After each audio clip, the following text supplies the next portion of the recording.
when people first arrive with us, they obviously have expectations. Sometimes they're here not because they necessarily want to be with us here, but because they've effectively been made to, that if they want to keep their baby, they've got to be with us for a period of time. And that can be very uncomfortable for them, uncomfortable for us, but it's something that we do need to get past. And so it's very important that when people arrive, that we try to help them to feel comfortable to be here. And that can be that we've got to be very warm and receive them well, go out of our way to make their physical surroundings very sort of pleasant and the best that they can possibly be.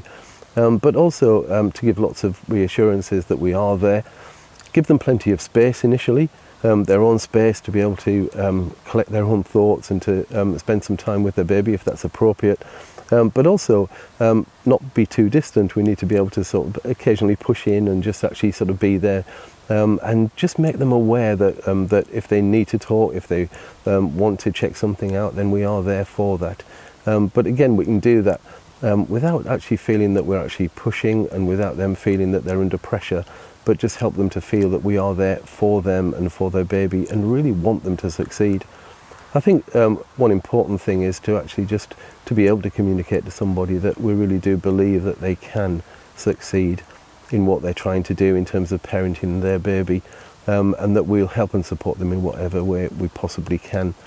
And sometimes it is about listening to find out in which ways the young mum might want us to support them, because actually sometimes we make assumptions and sometimes the assumptions are wrong, and every person is an individual. So the more that we actually listen, the more that we can actually then be responsive to what that person needs.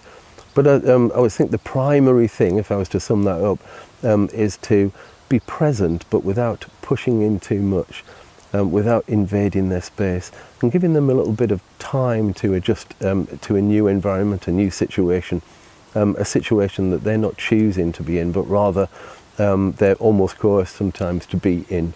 And we want them to know that we want it to be the best that it can be for them and for ourselves.